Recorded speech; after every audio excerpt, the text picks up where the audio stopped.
mic test.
We'll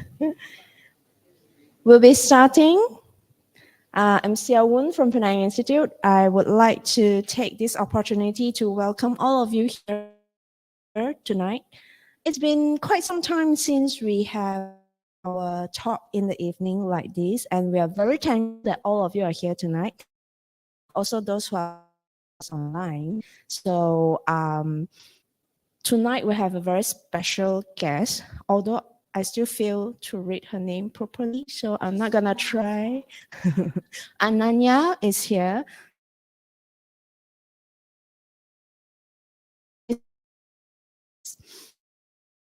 Top again.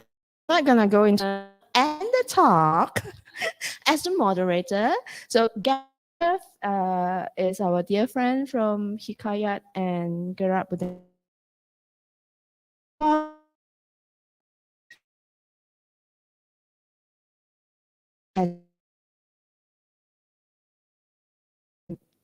A very loyal partner to Penang Institute, and we want to have everyone me to welcome.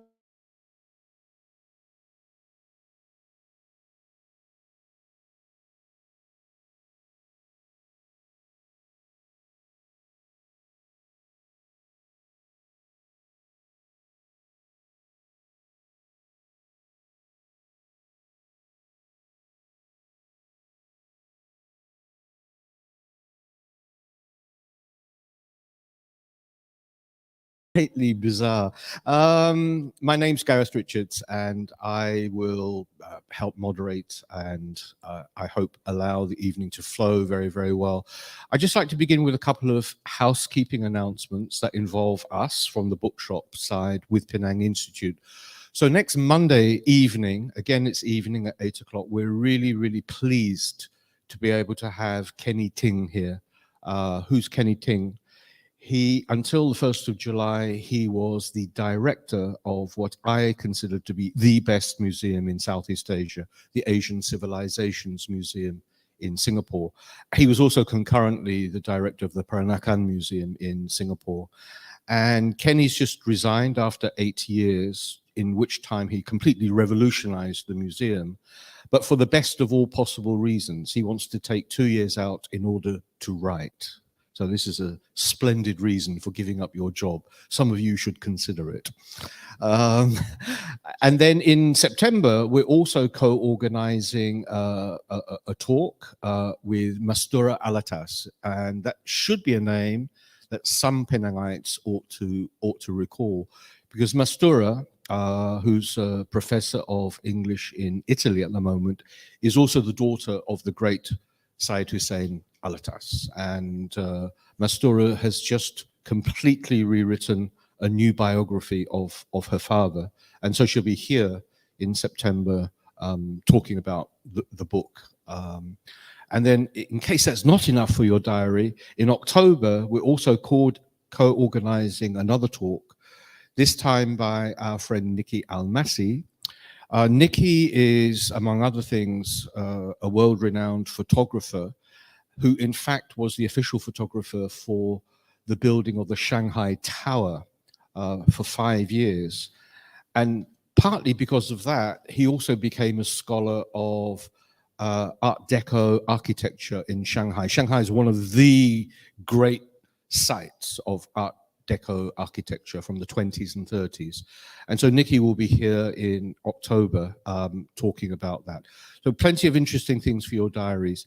I hope the evenings suit people. I mean, one of the things I always say to Xiao Wun is that some people work, and so evenings tend to fit rather better into their schedule. So that's a little bit of diary housekeeping for you. So it's a really, really great honor and a great pleasure, I think, for me just to introduce tonight's speaker to you, Ananya Jahanara Kabir. We've been corresponding quite intensively, although we only met last night and started exchanging very interesting personal stories, which were very, very revealing.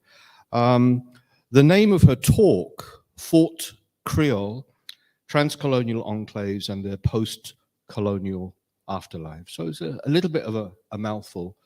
And I did wonder whether Penang people in particular, whether the term Creole itself had any great resonance in your understanding of the history and indeed the culture and other dynamics of a place like Georgetown, of a place like Penang, a very storied site. And for me personally, what was really engaging were my own encounters with this whole world of Creole society. And I was recounting to Ananya last night a couple of those encounters. As an undergraduate, I did history, Asian and African history, but my professor of African history was a specialist in Sierra Leone, a small West African country, but whose language, spoken by almost 90% of the population, is called Creole. And it's a English-based Creole language. So that was something that, you know, it was opened up to me as a young student, as an undergraduate student. And then I also started rereading some of the poetry of the great Nobel Prize-winning poet Derek Walcott, who comes from a tiny Caribbean island called St. Lucia, who himself, his work, since he's mixed race, is deeply informed by the notion of what it means to be Creole in the Caribbean world. And perhaps unusually, to prepare for this evening, I read a lot of what Ananya's written, but I decided to reread a novel. And it's a novel by the great Chilean writer Isabel Allende. And it's a novel called Island Beneath the Sea. And that's precisely situated in Cuba, in Haiti and New Orleans, again, deeply immersed in something called Creole society. So I hope that's a little teaser for some of the resonances that I think will be coming out in tonight's presentation. In her synopsis, Ananya basically projects 3 or 4 key questions which she's going to address, 3 or 4 what questions. So what kinds of lives were lived in what we designate as Creole societies? What cultural innovations did they catalyze? What is their memorial imprint? In other words, what are the afterlives of those societies? And indeed, what is the significance of what she dubs a Fort Creole culture? Ananya is a really, really astounding scholar, I have to say that. She's blushing in the front row. I mean, her title is Professor of English Literature at King's College London, so that sounds fairly routine and whatever. Don't be taken in by any of that. It doesn't capture the fertility, the open-minded terrain that her teaching and her research has covered over the last 2 decades and more. She studies novels, fashion, music, song, dance, film, art, memory and amnesia, a very important theme in her work, markets and movements, conflict, culture, creativity. There's a lot of alliteration going on there, but it begins to capture the terrain in which her work is situated.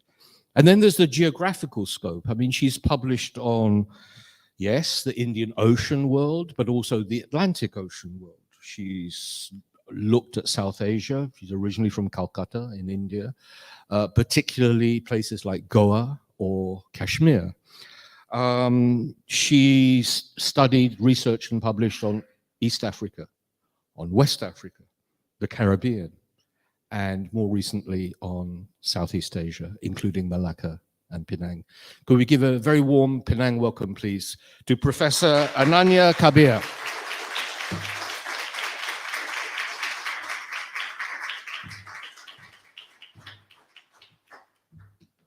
Thank you very much, Gareth, for that lovely introduction. I feel so welcome, and it's so special to be here in Penang. I must thank the Institute for hosting me, and we are missing the presence of the director, Uiki Beng, who, of course, we would have loved if he were here. But nevertheless, everybody else is here in full force, and I'm so amazed to see such full house at 8 p.m. So thank you for coming and spending your evening with us. As Gareth said, I'm interested in ideas of creolization. I have been working on this theme more or less for the past 10 years, and very lately I have got interested in stretching or my sphere of specialization to encompass Southeast Asia, with good reason, I think, because one of the problems that we have when we think about creolization, whether we think about it linguistically or culturally, is always that it's somehow yoked to the space of the Caribbean. And that means that we are somehow impeded, if we want to use this word, for other spaces, which may have had more or less similar trajectories, but also divergences. So is this a word that cannot be used anywhere else? What changes do we have to make in our toolkit? And why would we want to use that word for any other place? So this has been the reason why I've been turning to Southeast Asia. But as you will see, it is very much a quest of finding dots and joining them up, right? So there is a geography which I'm interested in, and Southeast Asia, and especially nodes or points in Southeast Asia, of which Penang is one. And that's why it's special to be here talking about this. Kind of zooming in and finding out a rationale for linking these dots, joining them, and what picture emerges. Why would we even be interested in it?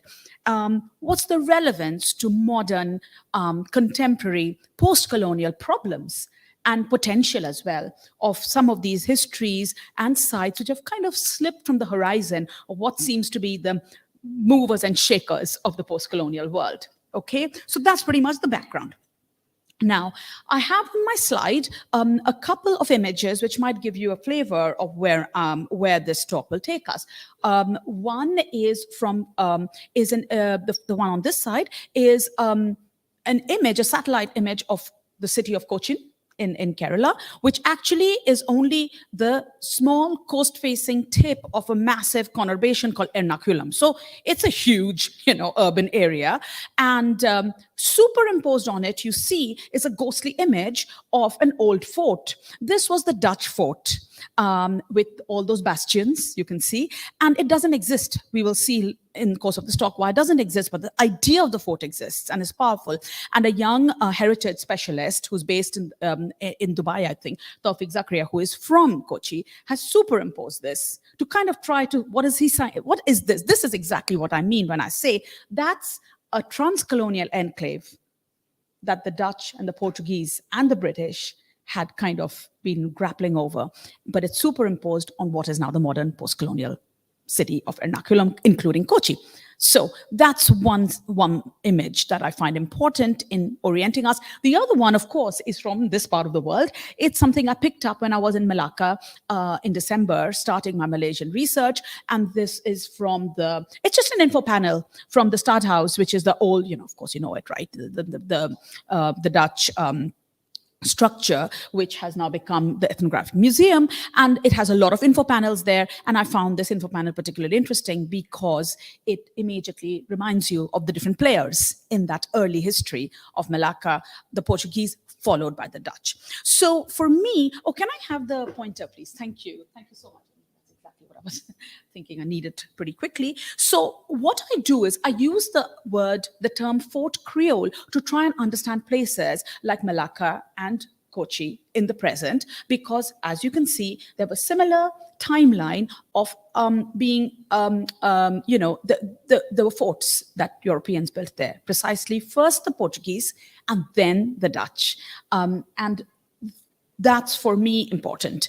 Now, Fort Creole is a term from linguistics, actually. And several linguists, we know that islands, which were, the sites of plantations, iconically in the Caribbean, these were the places where Creole societies first developed in the way we kind of understand it, because many of these societies called themselves Creoles or some version, Creole, Creole, whatever, in French, Spanish, Portuguese. They used versions of that term. And so they spoke a language that they called Creole. And these were contact languages. They were developed because on these plantations, who did you have? You had Europeans who were settled as masters. You had the enslaved who were brought in to work the plantations. And with this binary, there was a tussle. You were on opposite ends of a power spectrum, and yet you had to collaborate to keep that society, to form a society. And that was a Creole society. The languages were Creole. It was all about contact, collision, encounter, compromise, and so on.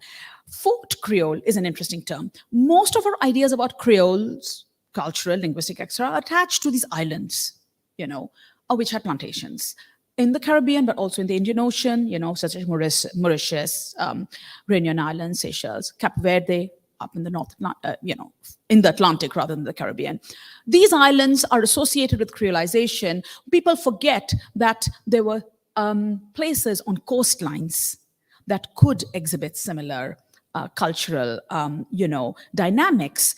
And the term Fort Creole was coined by linguists, pointing out that in these coastal societies, such as Fort Kochi, such as Melaka city, you had to have also a lingua franca there. People had to have the same issues of communication between different groups. Maybe there were no plantations for the enslaved, but you still had those pressures of antagonism and cooperation and the need to have a basis to communicate. And so Fort Creoles sprung up as lingua francas in and around these fortified spaces.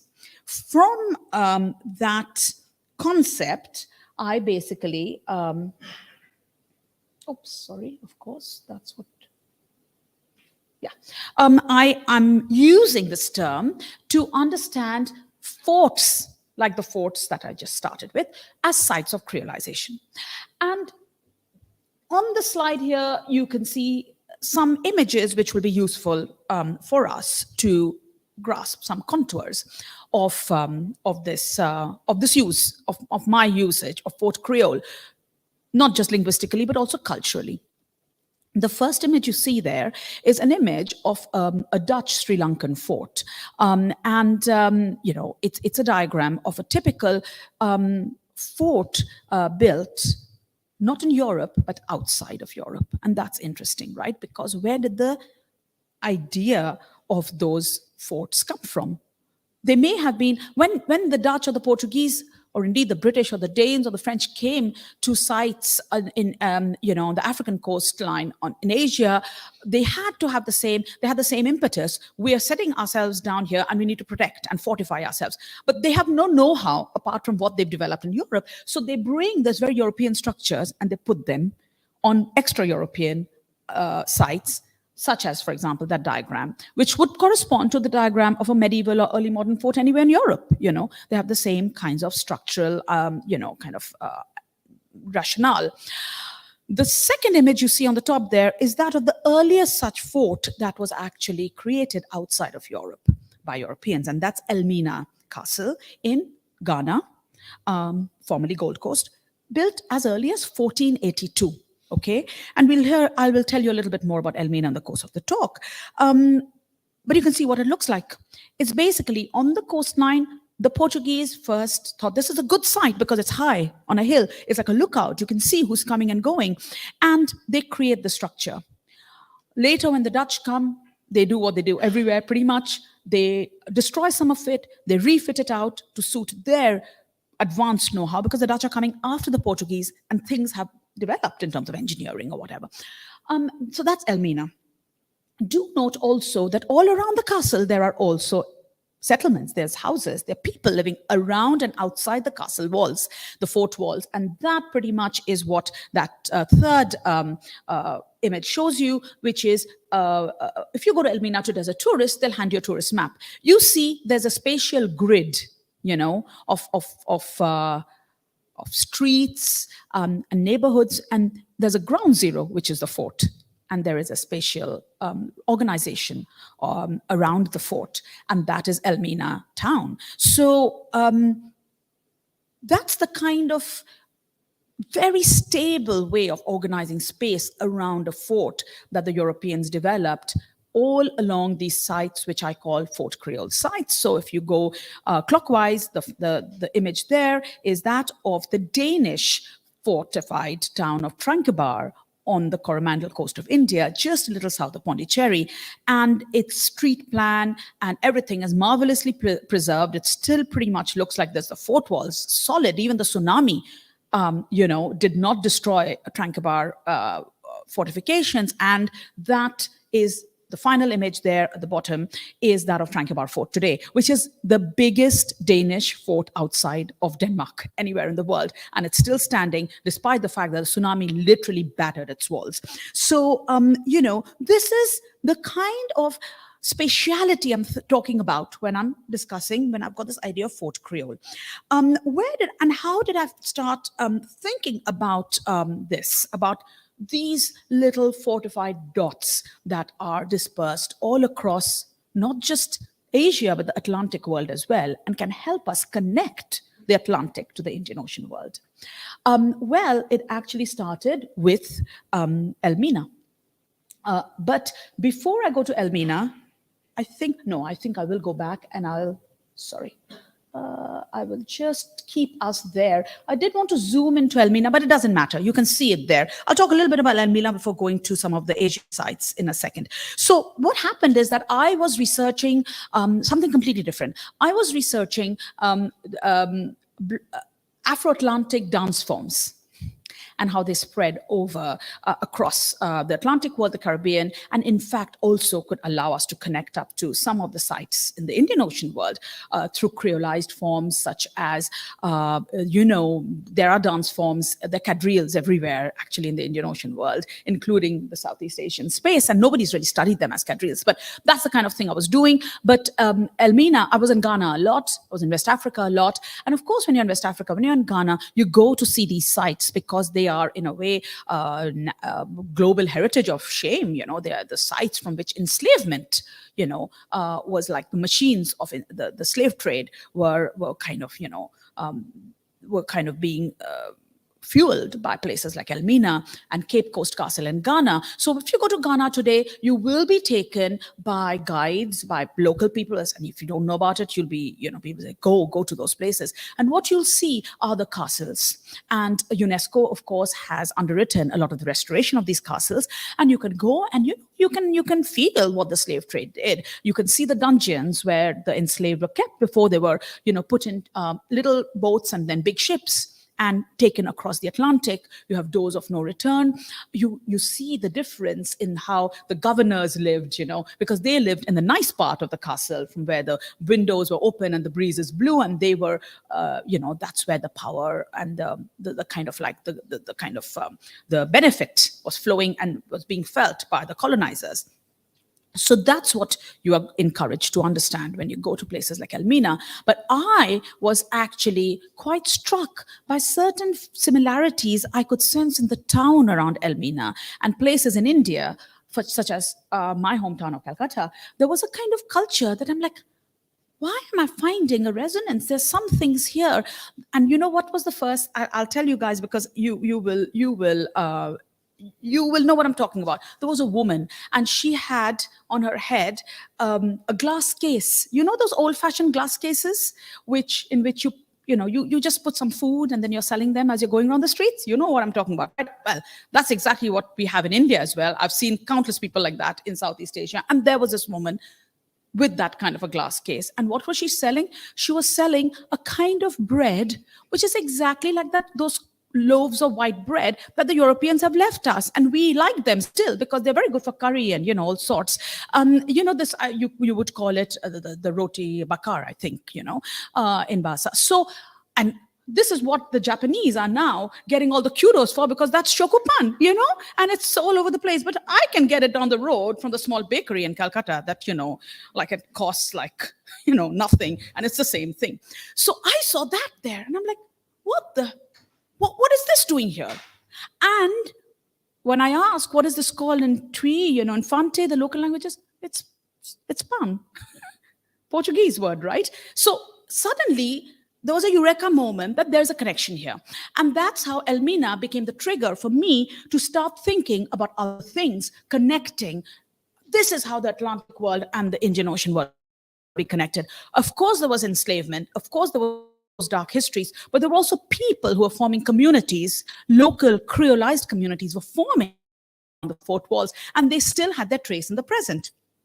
So Elmina for me became a way to think about creolized enclaves of oceanic interculture. This is a phrase used by the performance studies scholar Joe Roach, and he's talking about Mardi Gras, Carnival, and things. But I'm seeing this oceanic interculture as also a transoceanic interculture. It's connecting on to the Indian Ocean world.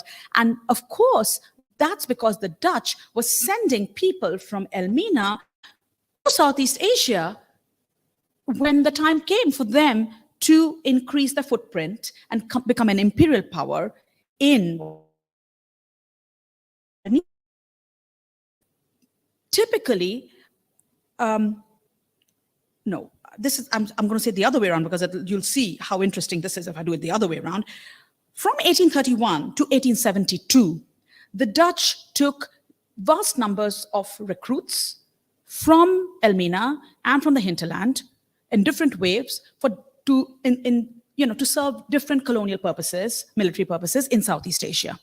And of course, like people who are taken from A to B, many people stayed, had families, created new communities, new Creole communities, which were created through, the African soldiers and local women. And they were called, and they are still called, the Belanda Hitam, You know what that is, right? So these people, now, interestingly, this is a substantial period of time, about half a century, right? 1831, about 3 or 4 decades. But they were taken intensively at different military campaigns. And the Dutch realized that the recruits from the hinterland, so of course, Elmina's on the coast, there's a vast African hinterland, those recruits were never that successful in adapting to the conditions of Southeast. I mean, it's a completely different world, right? Who were the most successful ones? The people of the families who had already been creolized in the 15th and 16th centuries. So there is a line, there's already, this is what I find about creolization. Creolization, paradoxically enough, happens when there's already creolization. There's a kind of like knock-on effect. So these families who created the Belanda Hitam groups in Southeast Asia were actually already the mestizo of earlier generations. And so they had become kind of adaptable and outward looking and were okay, we have to go, we'll go. So Dutch scholars have done very interesting work on these families, so that's how I know.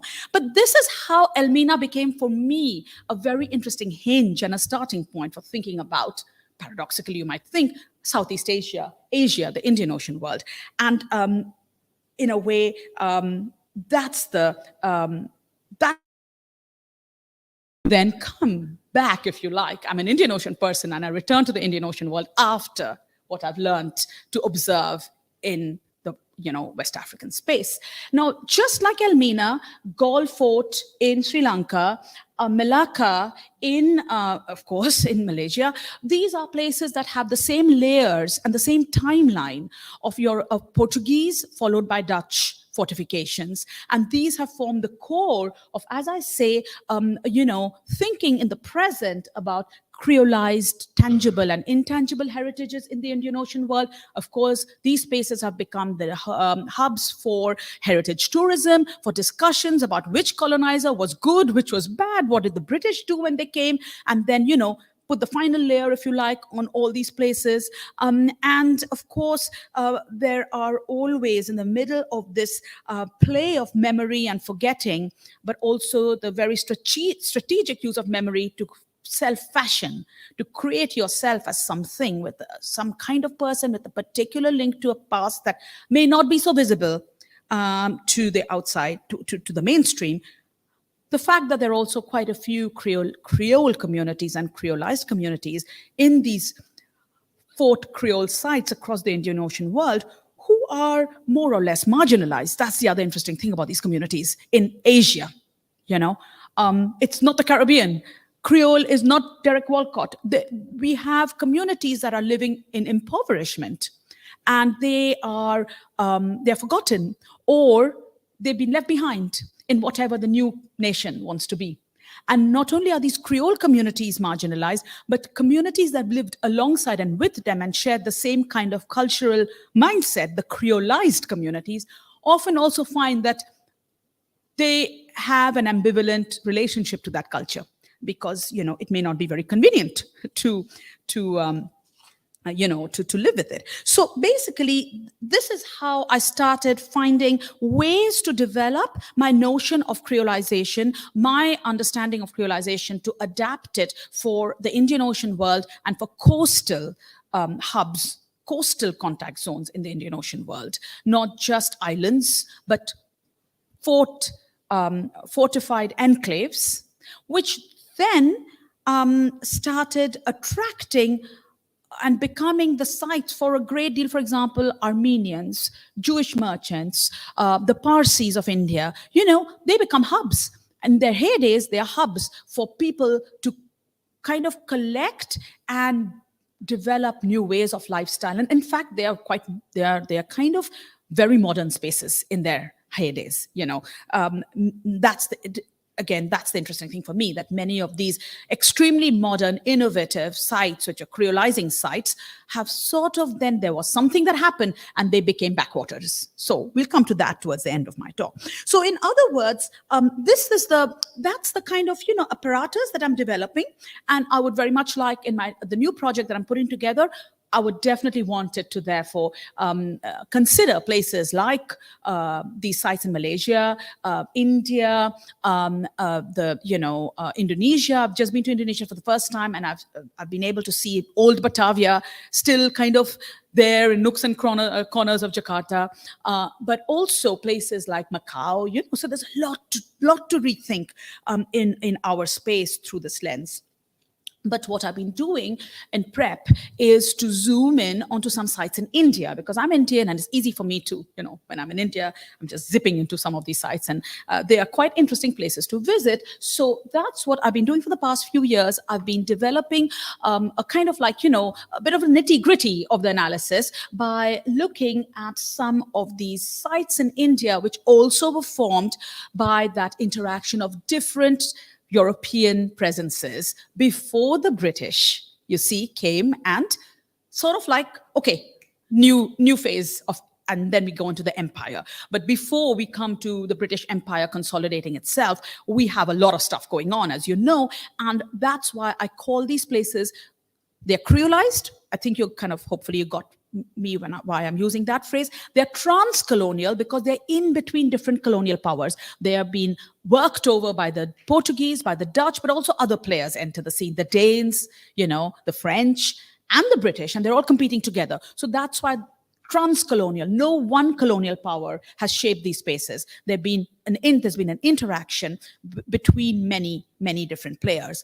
They're enclaves because they remained, and that's why the fort is interesting. They remained like, concretely defined by the fort walls. They're enclaves, and they are pre-British, and then they, like in the case of French India, they remain non-British right till India becomes independent. So I choose 3 forts to kind of show you some of these details. The 3 forts I've chosen here: Fort Emmanuel, which you saw, which is now called Fort Kochi. That name, nobody calls it Fort Emmanuel anymore. Fort Kochi, which is Cochin on the Malabar coast. Tranquebar, you saw some images from Tranquebar, and that's Danish, and Fort Louis, Pondicherry. So you can see the timelines there. Fort Kochi is the oldest because it's the imprint of, that's when it was, Kochi, the Malabar coast, was where Vasco da Gama, first arrived, 1498. So very soon after Elmina, and that's why Elmina is important, they got to the Malabar coast because they had already established a stopping point in Elmina. And then they're going all the way down the coast, they round the Cape of Good Hope, and then, they come into the Indian Ocean world, and Malabar coast, Kochi, 1498 is when Vasco da Gama arrives. 1500, Kochi is the first European settlement in India, 1500, and that's christened Fort Emmanuel. But what happens is that within a year and a century and a half, 1663, the Dutch are on the scene, and they take over Fort Kochi. They seize Fort Emmanuel, they resize it, they name it 7 bastions after Dutch provinces and forts. They always like doing this, right? And then they establish a municipality. So they make a civic structure around it. And the Portuguese have long gone, but they've left a little community that's speaking a Portuguese Creole, just like they're speaking in Melaka. And the Dutch don't do anything with that. You see, the Dutch are very pragmatic. They get on with what they want to do, and what they find, they usually adapt rather than say, oh, we want to make them all Protestant. It's okay, let them speak their stuff, let them continue. We just want to make sure that we get our trade going. That's the Dutch. 1795, the British take control of Kochi. There's an Anglo-Dutch treaty. Everything comes to the British. The fort is destroyed. Okay, there's no Fort Emmanuel. That's why you need to superimpose, as that that heritage specialist did. Pondicherry is not dissimilar. It's the French come to Pondicherry on the Coromandel coast, and Fort Louis is built in 1702. But again, because of the Anglo-French rivalry this time, the fort is destroyed. And but Pondicherry is rebuilt in a modern way because the British and the French come to an agreement that the French will have some enclaves in India still. The fort is not rebuilt because, you build modern structures, but there was a fort and you can still see its outline. And Tranquebar is an interesting case because, as you see, that fort is still standing. It was a solid fort built in 1623, Fort Dunsborg, with a lot of local know-how. And it was also the place for Lutheran missionaries. Tranquebar was the place where the first Protestant church was established in India. But it was no longer viable for the Danes to continue, and in a spirit of pragmatism, in 1845, they sold Tranquebar. The Danes sold Tranquebar to the British. So the British then moved on. They established a railway head at Nagapatnam, which is down the coast, and nobody bothered with Tranquebar. That's why the fort still stands, So there's a pattern, in a way, of neglect, destruction, and that's the kind of uneven memorial and physical landscape of these forts on coastal India. Now, how much time do I have left? Because that's... Oh, okay, all right. We'll be here till 10 o'clock, guys. No, I don't know. So now what I want to do is extract from you quickly from this. You've got this picture from these 3 forts. You understand how these forts were established at different points in time, down the centuries, and what was going on in them, Okay, they built forts. So that's it. For me, these forts are super interesting because one can track creolization as a process in and around the forts. So first of all, the fort itself is a creolized structure, isn't it? Because, for example, let's just take some facts and figures from the VOC. The VOC, the Dutch East India Company, was granted the mandate. Of course, they granted themselves the mandate. In a way, they're like, okay, we allow you to go there in the Indian Ocean and build forts. So they were granted the mandate by the Dutch. The Dutch granted themselves a mandate, shall we say, to build forts to protect Indian Ocean trade interests from competing European powers. And by the 17th century, then a network of VOC employees had settled near Asian markets and ports around these fortified structures. They typically called castles or, So the first such one was constructed in Hito in 1600. But from here, you have a web of military compounds, fortified, differently sized fortified spaces, which became kind of nodes in this web. And they were built based on, as I said, specific military architecture in use at that time. So in the 17th century, there was certain military know-how that the Dutch Republic was employing, and they were using that know-how to construct structures out here in Asia, in the Indian Ocean world. And in fact, there's a whole history of military architecture. It was called the Old Netherlands system. It derived itself from Italian improvements, etc., etc. But they had these elements. I think maybe if you go back and see, you have bastions, you have glacis, like an area in the front which is completely clear so that you can see who's coming or going. So you've got all these different structures. You have these lookout towers. But the point is that you can bring this template, but who's going to build it? So you need to employ local artisans. You need to get local stone, local materials. And therefore, Tranquebar Fort, you don't see a very clear picture of it, it looks kind of Indian, because people, the artisans would have put little embellishments, and they're like, the whole thing doesn't look very Danish in the end. So that's what's going on. You see, these forts themselves are creolized because they've got one kind of know-how and another kind of materials and local people who are being paid to erect them. And so the people who've studied, very good urban historians, Ranjit Jayasena and Peter Floor, have studied Dutch forts of Ceylon, from which that first image is. And they've basically said that the VOC developed, I quote, as a master of pragmatism in the construction of outposts. Pragmatism was the most important thing. And actually, the Portuguese were equally pragmatic before them. So that's it. The fort itself is creolized. Now, the second thing that we want to know is that there were people inside the fort. It's a structure which contains living quarters, right? Inside the fort, there's creolization. How does that happen?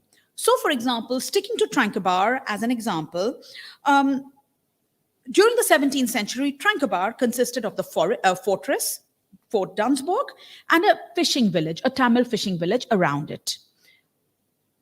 And we'll come to the town plan in a second, but just think about it. The life of the European elites were restricted to tiny rooms within this fort. There were small sleeping, dining, and living rooms situated around a hall. There were 2 rooms for the governor, and everybody else was squished into whatever spaces were left.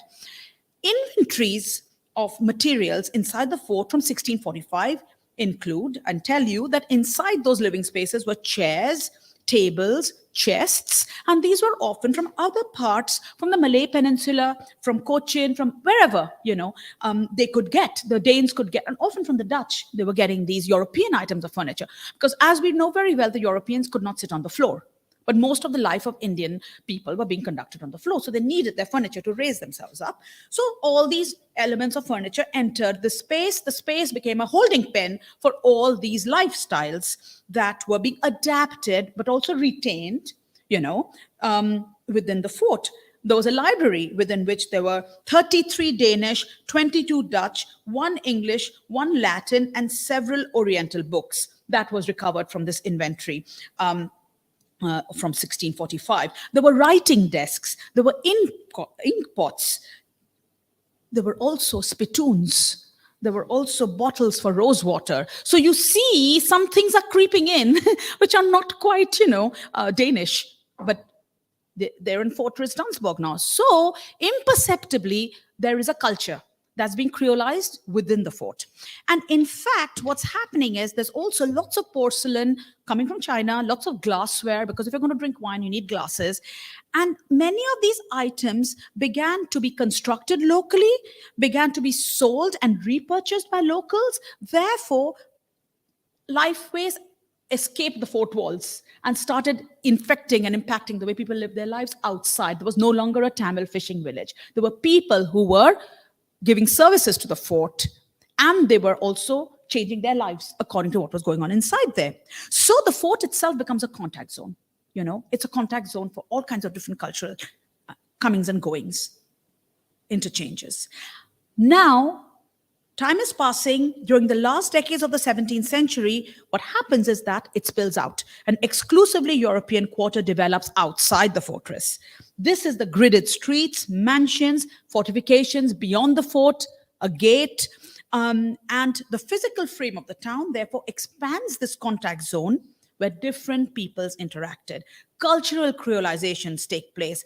Servants and mistresses, interpreters, linguistic go-betweens, rulers, missionaries, converts, all kinds of in-between people are interacting and creating new groups of people in this contact zone. So, interestingly enough, the fort and the fortifications did not just demarcate borders and boundaries, but also the limits and possibilities of creolization. So it's not just like a ring fence, a watertight, structure.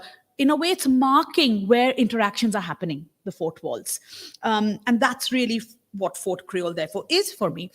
Fort Creole designates then a space where through these kind of nestled concentric circles of contact zones, Creole cultures are created not just through biology, not just through like people being intimate and giving birth to children who are the products of different races, but there's a creolization process, a cultural transformation,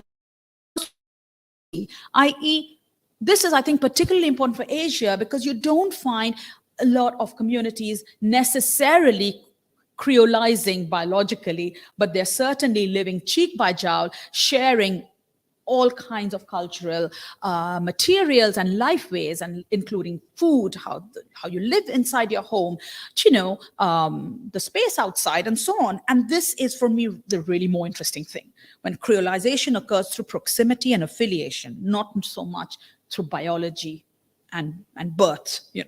So you've seen that I have told you about 3 forts and 3 timelines for Creole culture from the Indian context. I'll just go back to the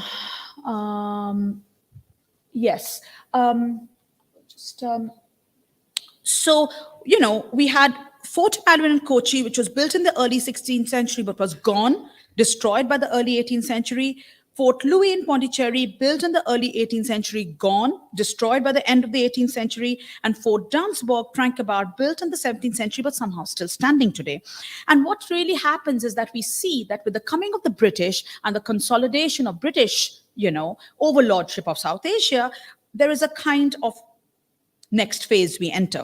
There's afterlife of Fort Creole culture. Forts are destroyed because areas are developed through maybe new layers of colonial material culture, or forts are preserved because the area is underdeveloped and nobody has anything to say, so the fort just remains.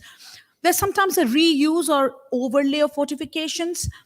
The grid iron street layout is usually retained, and often architecture that develops in the space is either retained, restored, or even revived.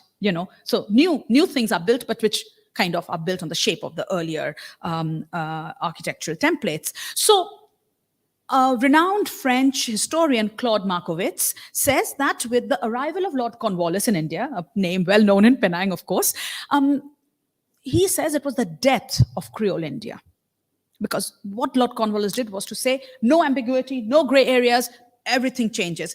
And all these Fort Creole enclaves, as you see, they either kind of, they undergo rapid transformation. However, for me, it's actually not death, but survival and transformation, and a kind of constant possibility of reactivating Creole India through memory in the post-colonial period.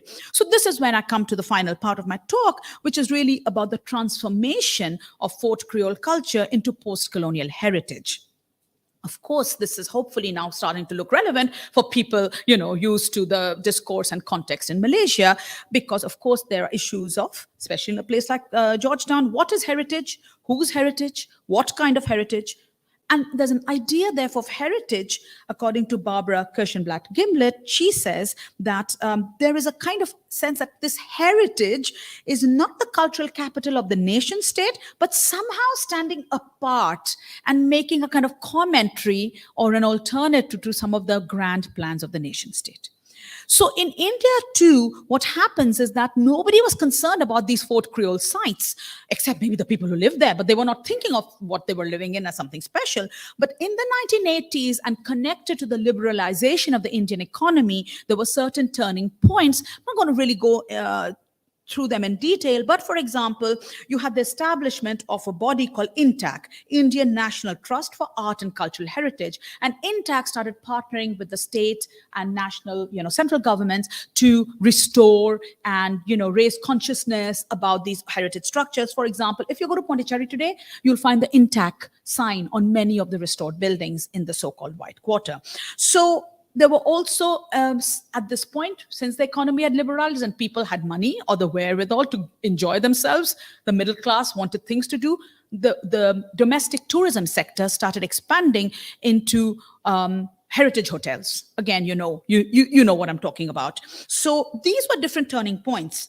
And most interestingly, you had, and this was very much seen in Kochi, where from this idea that there was no fort, you started developing this, there is no Fort Kochi, but people now talk about it as if it always existed.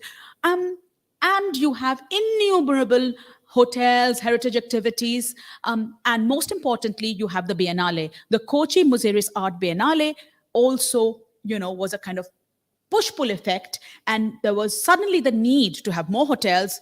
Old warehouses were becoming art galleries, and so on and so forth. So there was a kind of a sort of win-win situation there. And as Manuela Ciotti, who's my colleague, she's in Vienna, she's studying the Kochi Biennale and biennales in general and what they do to towns. And she says, I quote, "The production of Kochi as art capital has been at the forefront of the Kochi Muziris Biennale's mission since 2012. And what's happened is that Kochi is projected by the Biennale Trust as a place like no other, and itself the framework of the concept behind the Biennale." And what Manuela says is that Kochi's genius locus as a city featuring repurposed colonial and heritage buildings, warehouses, public spaces, and streets has often been pointed to as greatly enriching art displays. In other words, there's a symbiosis between how the Biennale operates and how the space has been redeveloped, which was totally derelict before. And that map that you see, which is the gridded streets of Fort Kochi, as they now want to call it, is from Brunton Boatyard, which is a very fine hotel. If you want to go to Kochi and stay in the Brunton Boatyard, I recommend it. But it looks like a heritage building, but it was completely recreated. I went and interviewed the manager, and he said it was a German architectural firm that created a heritage structure when there was absolutely nothing. And they called it the Brunton Boatyard because the old Creole communities of Fort Kochi area specialized in boat building, as I'm sure, again, is kind of obvious that they would do that. So they called it the Brunton Boatyard, and you'd think, oh, this was an old boatyard, but no. This is the map that the Kochi Muziris Biennale also uses to tell you where to go to see its sites. The same thing is used by Kochi Biennale. However, this is not the only way in which Fort Creole is being used and reused in contemporary India. In the case of Pondicherry, the fort, nobody really talks about the fort. But there is, of course, a very interesting relationship with that utopian structure called Auroville. Again, people may or may not know about it. I won't go into a lot of detail around it, but Auroville and the ashram, which is a center of spirituality, it's quite clear that there's a relationship to the Frenchness of Pondicherry and how that has come to be. What I'm more interested in is, again, the creative cultural economy around Pondicherry's Fort Creole heritage. Naushad Ali is a very fine designer from Pondicherry, but he's actually not from Pondicherry. He's from the hinterland. He was attracted to Pondicherry because of what he says to me is the creative energy of Auroville. Okay, but when you go to his shop, it will reproduce the gridded streets of the French town of Pondicherry. Interestingly, his new collection, of which you see an example here, is called Tranquebar. So he's also making the links from Pondicherry. He's looking further down south to the Danish, heritage site of Tranquebar and taking inspiration from Tranquebar for his new collection. Interestingly enough, though, nothing is happening in Tranquebar. And that's, for me, a big query. It's waiting there. India is like a huge, there's like huge economic potential and everything in India. There are billions of people and everybody wants to make money. So why are they not doing anything with Tranquebar? I find this quite strange. The image you see at the bottom there, that is the old governor's building. It was restored by Danish money scholars and the Danish National Museum, but nobody used it. So our tropical lands, right? It looks like it was never restored because they've not devised a use for it. The church is very active in in Tranquebar, because it was a center, as I told you, of Protestantism in India. And the Danish church has also entered the fray, and they have restored some of the old sites, like the pillared sites you see there. But again, nothing is going on there. The image on top is a restored hotel by the Nimrana group in India, which were the first to follow this heritage. They actually were the pioneers of heritage hotels in India as boutique hotels. Nobody is going there. So it's also, so there's a bit of a strange situation. There are all these structures, but for some reason, there is no fizz. There is no kind of like something has not caught on yet. So my question is that where does Fort Creole go in the post-colonial present, and what determines its take up for contemporary like needs, and what determines its neglect in certain sites. What's interesting is here, I would like you to look at this image of the pillared veranda, which has been restored by Danish intervention in Tranquebar. And these people, the different Danish groups, are very upset about what they see is the way in which local people are doing things. They're like, it's too colorful. There's too much color. There's actually indignation from Denmark that the people of Tranquebar who want to build new houses are like just too chromatically vivid. Now, this is South India, and they are chromatically vivid. That is South Indian aesthetics. They are Tamil people. I find it fascinating how from the church, the local church, fluorescent yellow and red, to houses. I have thousands of these pictures. I've just chosen 2. You can see that there is an architectural template. It's all concrete, but there's a memory that there's a Creole house, and it should look like. But all sorts of stuff is going on in terms of aesthetics, right? So my point is that if we look in the obvious spaces, we may think Tranquebar is a dead place, but there's stuff going on with its heritage, which if we see with different eyes, we can perhaps calibrate differently. So for me, I'm very interested in all these different calibrations of Fort Creole, because I think that this sort of research can help communities and groups across the Indian Ocean world, and maybe even back to Elmina, which is also a very marginalized space. All the action is happening in Accra. Nobody is investing in Elmina, though the stuff, except for the castle, which is a place on the UNESCO slave route site, but nobody's thinking about other aspects of that history. There are some groups. There's a group called Brand Elmina, and they produce these very interesting cups, for example. We've got a little schematic image of the castle, and it says, you don't need visas to visit the Portuguese, the Dutch, or the British. They were all here, And I think that tells you also there is a sensibility, but they don't have an outlet. And I would love somehow to be the catalyst for different people. If the people of Elmina, for example, spoke to people in Penang, how interesting that would be. Now, here's when I come to my final point. I am very interested in not just where does Fort Creole go in the post-colonial present from the perspective of spaces like, say, Melaka City, which is, as you can see, really falling into this template, right? But I'm also interested in what is the relationship between a place like Melaka City and a place like Penang, which was created from scratch at a later stage in this kind of modern colonial, moving to imperial, period. And it was created almost through a blueprint. Let's do some stuff here, because we've seen what has been tried by the Portuguese, by the Dutch in that place. And the British, of course, were in Malacca too, but they obviously felt constrained. They wanted to do something different, but also not so different, maybe. So there was a kind of transfer of know-how and a transfer of a blueprint and a recreation of stuff to fit, because nothing has stopped. There's, for example, we are moving to the steamship era, there's new technologies. So we need a new space, which is also a bit like the old space. So I'm quite interested in that further, not often noted connection between these older Fort Creole sites and newer port sites. Of course, there's a Fort Cornwallis too, but that was not the raison d'etre. That was not the main thing about Penang. I think the energy of Penang came from the streets where different merchant communities, were living and interacting and making this an economic hub. Likewise with Singapore, likewise with Hong Kong. And in Hong Kong, I think you can see that patterning again, Macau versus Hong Kong, what's going on. So I would really like to think a little bit about what happens when the scene shifts, moves on to places like Penang.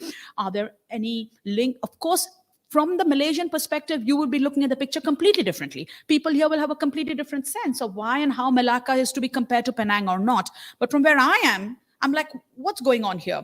I don't have any answers because I've literally just started my work on Malaysia. Hopefully, with everybody's help here, the Penang Institute too, we can, figure out some hypotheses and also some answers. And I have found the writings of Oiki Beng very useful here. His Signals in the Noise was one of the books I picked up when I was here in Penang in December, and that's how I made contact with him and the Institute, because I found what he wrote about Penang, what he talks about, the Peranakan cultures, I quote, living alongside each other, I find that a very interesting, zooming in into Penang. And then we zoom out and try and see what can we take from Penang back to other places. I will end with maybe a quote from him, as he says, making the crossing of the Atlantic, the Pacific, and the Indian Oceans in the late 15th century heralded an era of tumultuous clashes of civilizations as people and systems not meant to meet in any immediate fashion were brought together. This is exactly creolization. People who are not meant to meet were brought together. Like two ends of a sheet of paper folded together, or the two poles of a magnet curved to touch, the improbable are happening to make something new, bring something new into being. The forces unleashed by these painful meetings of humans, he says, from different ends of the earth would begin the destruction of civilizations, but also bring into being completely unexpected results. And that is, of course, for him, Penang, for example, once cosmopolitan, always cosmopolitan. My final slide just contains a couple of cultural creators from Penang that I've been very interested in. I've been following their work. It's for me very interesting, again, how a particular Peranakan culture is clearly being taken and visibilized. I am Kenny Lowe's work I've only seen on social media. Chris Ong's hotels I actually knew about, and when I came to Penang, I visited them. But what I mean is that there is a very particular kind of dimension of Chinese Peranakan culture that is being used to fuel certain new projects that are bridging or hope to bridge the gap between heritage, creativity, and the cultural economy. So what lessons can we learn from these attempts, and what can they tell us about the genealogy of a certain Peranakan culture? We have been talking about our colleague Salikoko Mufwene, who's a very famous linguist of Creole and Pidgin languages in Chicago, and he has a very interesting essay on Peranakan Baba Malay language, which for him is a Creole language. So, there are different ways in which different attempts by people can be brought together, I think, to shed light on what is it that has made Penang once cosmopolitan, always cosmopolitan, and what kinds of lessons can we take back from this space to that web across the Atlantic and Indian Ocean worlds that I'm tracking through Fort Creole. Thank you very much for listening. Thanks a lot.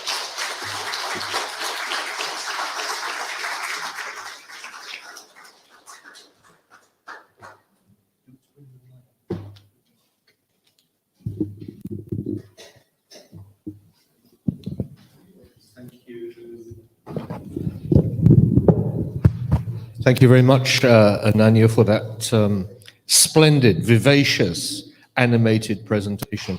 And I do know there are people in the room tonight who I think, with particular regard to the Penang story that you were telling closer to the end, I think would bring some real insights to the discussion that we're about to have.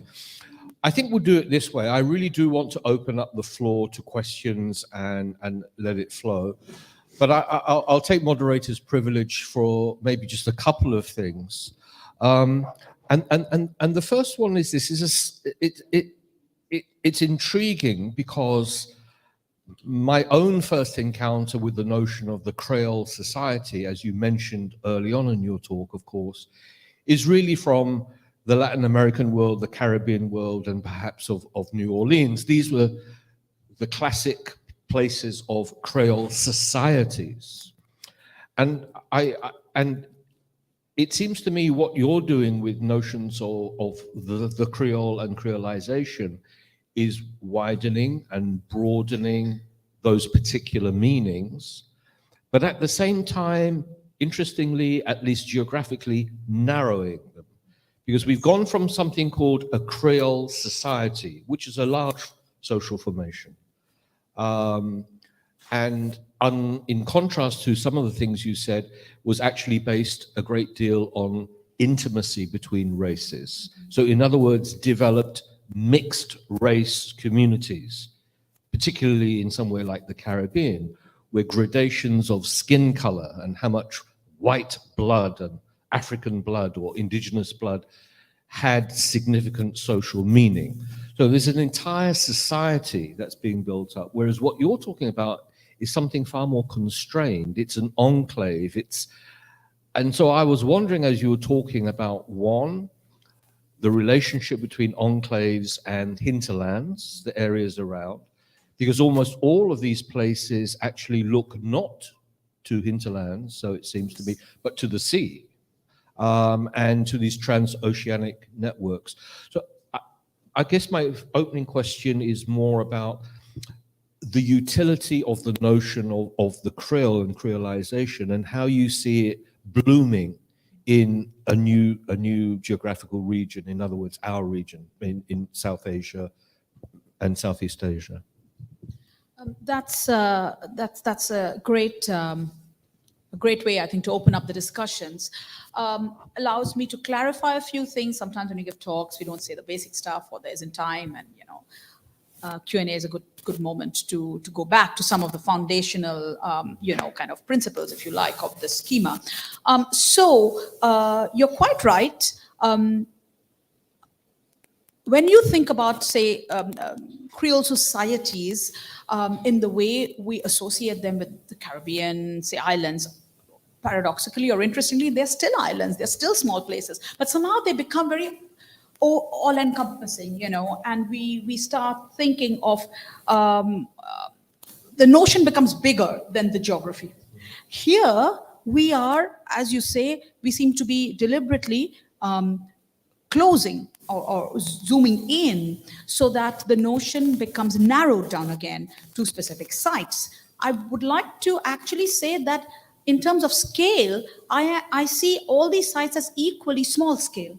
None of these cultures or societies are like massive continental blocks, Creolization is associated with nodal points, whether they're islands, the classical schema, or island-like, nodes on continents. And that's why what you mentioned about Sierra Leone was very important. It's a very important reminder that on the African continent, in West Africa, we have an entirely creolized nation, so which was, of course, created because it was set up as a nation, like Liberia, for freed, formerly enslaved people who had already been creolized in the Caribbean, and now they were coming back. So nothing, in short, creolization doesn't stop necessarily. There is no watershed moment where things stop creolizing. There is always a possibility of re-creolization as much as decreolization. I see the whole way creolization operates as swirls of culture, which are then, kind of focusing in little nodes, which we then link up. The matter of the hinterland may seem to be lost because these nodes are all being linked through coastlines and like islands, which are obviously in the water. But I think it's interesting for us to work out how these creolized cultures then penetrate the hinterland, because styles, foodways, fashions, and so on, that typically become desirable in these hubs, that's why the merchants are important, are obviously then becoming popular and desired elsewhere. And so hinterlands are getting impacted by coastlines. We have to work out those lines of connection. But it's not like this homogeneous spread. And that's why it's interesting to think about creolization's power of being a resistive force, precisely because it's marginalized and small. So we go back to the sense that to be small can be quite effective, but the effectiveness works in a different way than from what we are normally accustomed to picking up because something is in your face, Yeah. A second question, and particularly for your Asian, South Asian and Southeast Asian examples. does the nature of the colonial power itself and timing in the schema matter in shaping the particular Creole outcomes that you've been describing? So what I'm talking about, of course, is the early model is the Portuguese model superimposed by the Dutch model, and we have that in Melaka, and we have that in many, many other places. And that's fairly early on. I mean, the dates are astonishing. 1498. I mean, you know, this is way before the British got out of bed. But then we come to a later period with new imperial powers. It's a later socio-economic period as well, because we have the advent. I mean, you know, Portuguese were almost semi-feudal still. But now with the Dutch and the British and the French, we have thrusting, modernizing, nascent capitalist societies. So I'm kind of interested. Were the Iberian powers more? Was their mode of governance more conducive to creolization? Does the timing matter between, you know, the 16th century versus, for example, the 18th century, which is what we're talking about in relationship to here? Yes, that's a fabulous question again. And I think we have something here which we could call, I don't know, historical determinism or something. There is a coincidence. Now, we can be counterfactual and say what would have happened had they not been. But there is definitely a coincidence of the Portuguese being the first colonizers, the Iberians, and the Spanish, of course. There's a huge now interest in the Spanish presence in the Indian Ocean world, in the Indo-Pacific with the Philippines. This is absolutely cutting-edge research is coming out now. But the point is the Iberians were the first, and of course they were operating not because they were Iberians, that they were everybody. We were in a semi-feudal state in Europe, you know, everyone was. So certain structures came with them at that time. By the time the Dutch get in the game, they are responsible for kind of, if you like, modernizing or changing the game economically. You have the VOC set up as a certain kind of economic establishment. You have a sense that economic capital flows differently, right? And there is a kind of earlier phases are becoming made redundant. So it's not just the Portuguese. The Portuguese are therefore made redundant, not because they're Portuguese, but because they were associated with an earlier period in global history. And likewise, then it's by the time the British come, as I mentioned, it's also they are the ones associated with the rise of the steamship, you know. So we are in different phases, and interestingly enough, these phases are associated with the ascendancy and redundancy of certain powers. And as a cultural historian, I think I'm interested in the patterns that those waves have left. What does it mean that you have certain groups that are, whether you're in Kochi or in Melaka or in Jakarta, you've got certain groups which are called the Eurasian Luso-Creole groups. They're speaking of Portuguese Creole that's almost extinct. And they're just like inhabiting some little impoverished kampung or quarter near the old walls of the old fort. And yet, they've been associated with some things which are now floating around like this bread that I've told you about, you know. So certain things have escaped that a core initially creolized community has become almost defunct. The language is no longer even spoken. They're not useful anymore, yet they were the start of something that then gathered force and went in directions that we don't even realize, you know, were linked to the older groups. So that's the kind of excavation that I want to do, to see, did they really leave us nothing, you know? But why did they have to get marginalized, you know? Just a couple more, and then let's open it up to the room. I mean, I'm really fascinated that you are connecting two oceanic worlds. As Ananya said, Elmina. I've been to Gore in Senegal, where the spirits of the dead really lay heavily on you. That was one of the main places of embarkation for slaves going to Brazil, the Caribbean, the southern United States. But that connection between Elmina and the Indian Ocean world and whatever. And since some of you know, I taught at the University of the Philippines for a long time, what's also fascinated me is the third ocean, which is the Trans-Pacific connection. So how did tens of thousands of Filipinos end up in places like Peru and Colombia and, well, that's halfway there, but even to Mexico and so on. And of course, the Silver Stream crossing. So is Manila another example of a kind of creolized space that's becoming even more complex? Because what about the movement of people? So you're talking about African people in the Indian Ocean world, but what about people from our region, for example, in places like Cape Town, yeah? Or the example I was given in Acapulco, Veracruz, and Mexico. So yes, your story has told us a lot about the incursion of Europeans into the oceanic littorals, but what about people from our places also going elsewhere? Often, sometimes working the shipping routes and so on, often as various forms of unfree labor, bonded labor, indentured labor, or indeed slavery. You know, there was African slavery coming here in our region, the Caffrey slavery and so on. And the great Francis Light, as some of you know, was a slave trader and an opium dealer and arms dealer. So it's really good that we have a statue of him. I want to talk a little bit about that at the end. The famous daubing of red paint on him in the early days of COVID. But it's an interesting thing to talk about. But this kind of greater complexity and this interoceanic connectivity.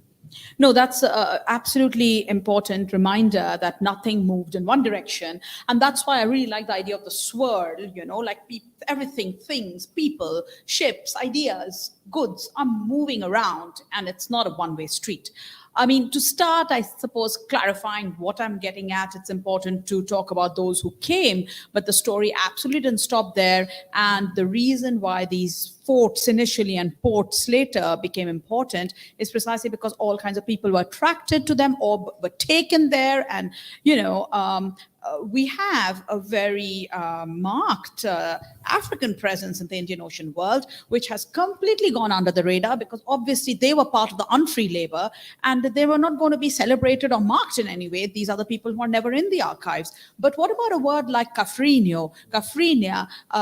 This is the word that means the black person from Africa, and that's an Indian Ocean word, and you will encounter it in dances, in music, in food, all the way from Goa to Sri Lanka. Oh, well, what Goa to Cape Town? That starts from Cape Malay groups all the way to probably Manila. I mean, the reason I'm not looking yet at Manila, I mean, I think, okay, one person can't do everything, and I'm already doing this massive, like, this thing is becoming like almost like a monster, but I'm just from zooming into forts. The Dutch and Portuguese forts are my, just like my, the way I'm trying to control the whole thing and give it some rigor, and hopefully the ideas will spin off and other people would see what this means for people moving between Veracruz and Manila, and I haven't even thought about the Pacific because, again, that's a very complex space with its own geospatial dynamics and, it deserves proper, attention. But there are no boundaries with oceans. That's the point. And where does the Indian Ocean end and the Pacific start is another massive question. I will not get into it now, but yeah. Alfred Russel Wallace told us where that one begins and one ends. This is the Wallace line. Yeah.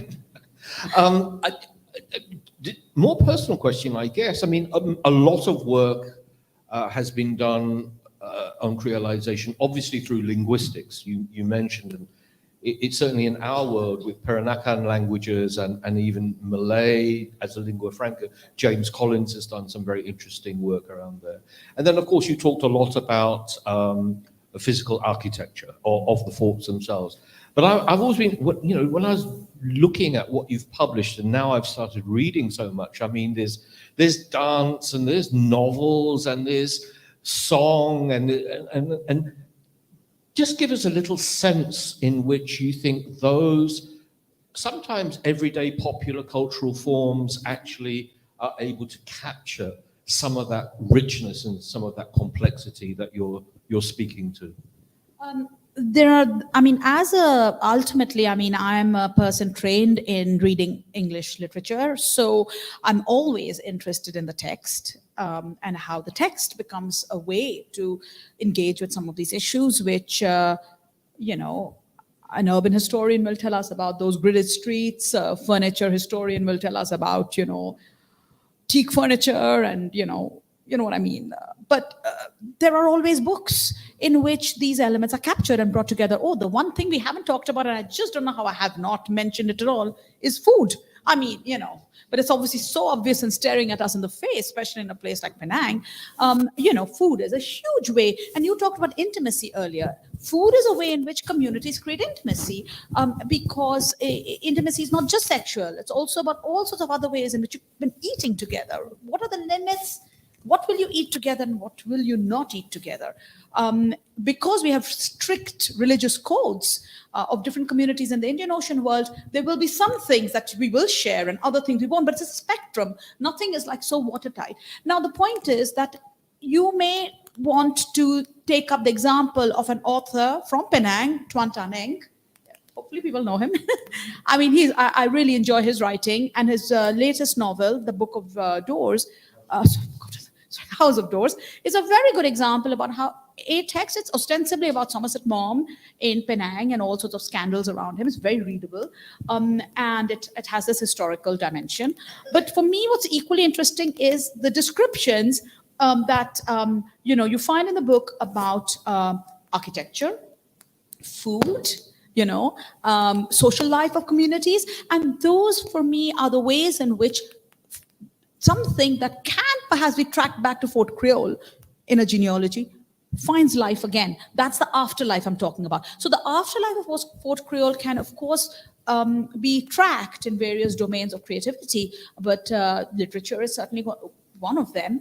And another example is this young singer from Sri Lanka called Derek Kyle. He's also from Portuguese Creole, the burger. They call them the burgers, the Dutch burger, Portuguese burger communities. They're fused. You can't really distinguish between a Dutch and Portuguese burger, but they would like to. So Derek Kyle, who has neither a Dutch nor a Portuguese name, is one of the, is a young singer from this community. And he was so inspired by my colleague Hugo Cardoso, who works on Luso-Asian Creoles linguistically, and he's going around finding traces of these Creole languages, which are completely endangered in the Indian Ocean world, but they survive in places like recipes. So if you ask a Creole, somebody from this country, she will be using Creole words to talk about food, or songs. Songs are fossilized. We always sing songs, you don't change their words. So they're a very important place for people looking at capturing linguistic data. So Ugo and his team went to Batticaloa in Sri Lanka, where this, one of the homes of this sites where the Portuguese burghers live, and revived an interest in the community in their own songs, because there was this person coming and asking about these old songs. And by the way, there are some songs such as Jingli Nona, which are extremely popular in Southeast Asia, and they're the same kind of, that's a song about a Sinhalese Nona, Jingli Nona is actually Sinhalese Nona. So anyway, Derek Kyle, who's about in his mid-20s, got so inspired, he now started producing music videos around these old songs like Jingli Nona. You should see some of them. Derrick, Derrick, Keil. Now this is a whole new thing. He's now on television in Sri Lanka. The Sinhalese are asking him about these songs. Nobody cared about them before, but he has recreated something which was completely not of interest to anybody, and there was a quite nice way in which an academic provoked a young person from this community to take interest in his cultural heritage, but do something which was not just this boring thing that some government sponsors somebody and they sing it on Portuguese Burger Day and on a stage. He's making a music video, So this is the sort of ways in which I'm interested in these living examples of reuse of this heritage in a way that meshes with the market, not because we're all slaves of capitalism, but because, everybody wants to make money, and everybody wants to desire is also linked with the market. People are interested in something when it flows through certain channels, and that's how that Fort Creole culture keeps getting revived.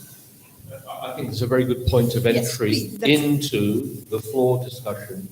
And so many of the questions you raise, I think, resonate with what's been going on in Georgetown. And it also resonates with the relationship of these enclaves, invented traditions, revived traditions, but also with the post-colonial state. The Indian state, maybe you can talk a little bit about that, but of course the Malaysian state, which has this incredible sense of ambiguity. And in Penang in particular, in very recent weeks, some of the issues to do with representational politics, ethnically based, racially based politics, have raised their very, very, very ugly head. Everyone in the room knows what I'm talking about.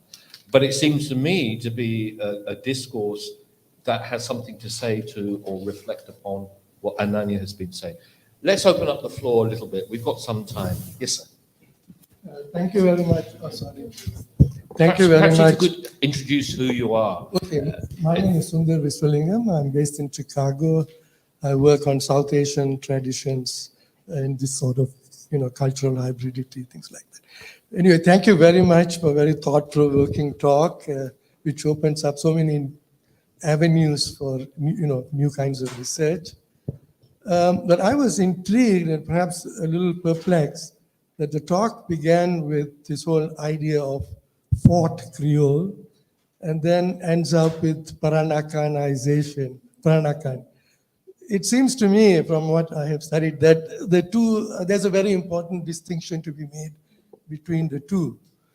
First of all, Peranakanization, if I may use the word, was there even before the colonial era, like with Cheng Ho, and even though there may have been a hegemonic power like China, there were no forts involved, forts in that sense. Whereas the very title of your talk, Fort, implies a domineering power. In all these cases, there's a fort. So there's a complex relationship of power, which is there in creolization, which is not there in Peranakanization. You have Chinese and Malays, Arab traders coming here, Indians, Chitti, Peranakan, there's none of that fort complex coming in. And so I was wondering, as regards what's left over in the post-colonial era, to what extent has these power politics been still inherited, perhaps in a more subtle and subdued way? I'll just give you two examples, but I can give you many examples. Since you spoke, for example, of Auroville and Pondicherry and Sri Aurobindo, where it's been very spiritualized. So there's been a power struggle going on, which is a kind of a remnant. Recently the Indian government declared many of the people in Auroville persona non grata, and they had to leave. And despite the fact that Aurobindo was married to a French, not married, but a French spiritual companion, there's been a tussle between the European aspect of Auroville and the local aspect, with the state getting involved, being forced to, get involved. So that's one example. And the other example is, for example, because of Melaka, there is a Kristang community. I don't know whether you've studied it. Yeah, because it's a very... So now, so this Kristang community was not merely Portuguese and Malay, but they took in Jewish, other ethnicities were absorbed into. And now they are in a state of tension with both the Malaysian and the Singaporean government, because I know the leader of the Kristang community, I just met him. And they have also, you gave the example of the expansion. So now they are very settled in Australia, for example, and they're working together with regard to these issues.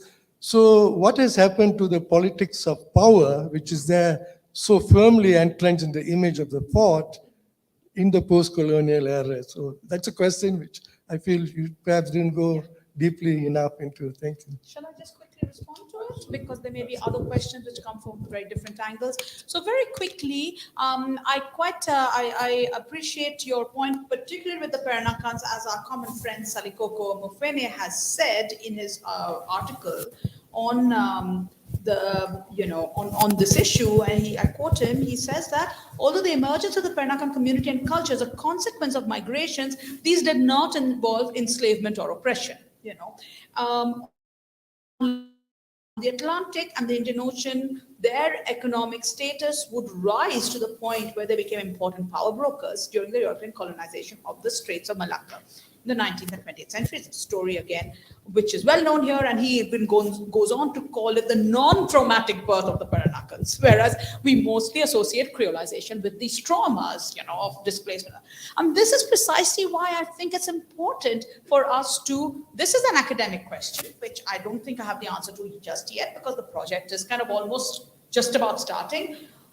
If we use the term Creole with all these associations that crystallize around this idea of the plantation, the fort, sites of unequal power relations, then if we start stretching it to include communities which, as Mufene says, were created through non-traumatic births, are we just diluting, this original notion to an extent that it actually doesn't fit the bill anymore? And I think this is a push and pull again in academic thinking, which we have to understand, where to what end is a model useful, and at what moment must it be discarded, or can we just simply reinfuse it and still keep the original idea going? So I cannot say that I have an answer right now. However, I do feel personally, intuitively, that it is useful to retain the word Creole, because technically a community like the Christians are Creoles.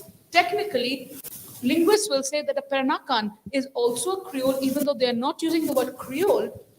The word Peranakan is associated with newness in exactly the parallel way as the word Creole is. It is locally born, just as a Creole was somebody who was locally born in the New World. So there are some interesting parallels that may give us a different way to think about these groups. And then we return to the problem, and we have taken it to another level. We've reorganized, the questions and so on. So this process is not yet complete.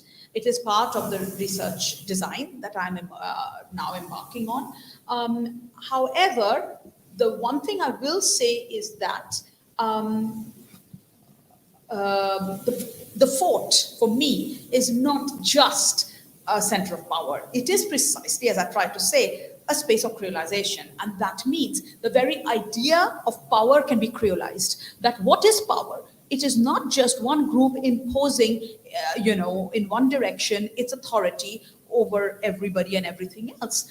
There was certainly some there was structure of position of power. The fort represents that, but there was also agency and retorts and resistances, and that is embedded in that very structure itself. And that's why I started with creolization happens with the fort itself, because the fort is not a European structure, even though it's wanting to be one. And there are micro stories that, if we pay attention to, we can end up thinking of the fort itself as not a space of power, but a contact zone where power is brokered and different negotiations, facilitated.